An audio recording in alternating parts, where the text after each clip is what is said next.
The government has downgraded the threat level from dissident Republicans in Great Britain from substantial to moderate. The threat here, however, remains severe. Jane Lockery reports. September in Derry, and this bicycle is lethal. A bomb fitted with a timer has been attached to it, and it's been set to explode while the security forces deal with a pipe bomb which has been found in a rucksack. It's just one of 19 attacks which dissident Republicans carried out this year. This morning, the Home Secretary Theresa May said their threat level to Great Britain has been reduced from substantial to moderate, meaning it's now considered possible but not likely. Speaking outside MI5's headquarters in Palace Barracks, where the decision would have been taken to lower the threat level, a security journalist and author said he isn't surprised by the analysis.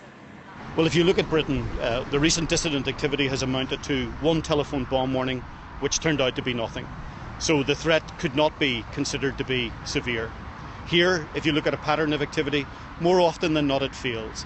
In the summer, 3 different dissident Republican groups, the Real IRA, Republican Action Against Drugs and a few independent groups joined together to form what it describes as the new IRA.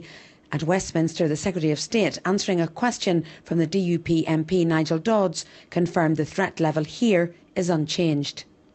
The threat level in Northern Ireland remains at severe. In both Great Britain and Northern Ireland, the government is focused on defeating terrorism and will use all means at our disposal to do that.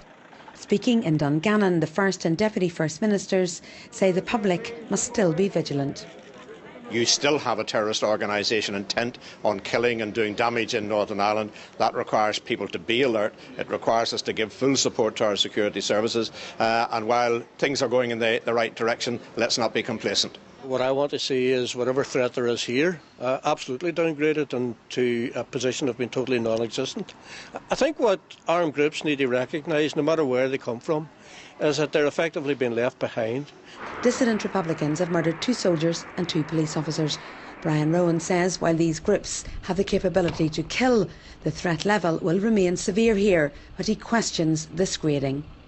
I think the big concern and the big fear in all of this is that these intelligence and security gradings, in many senses, exaggerate the threat, present it on a bigger stage than it should be on, allows these organisations to puff their chest out and present themselves to be something they're not. Despite the Home Secretary's announcement, Theresa May is stressing the threat from terrorism still remains across the UK, and that threat will continue to be monitored here at MI5's headquarters. Jane Lockery, UTV Live, Hollywood.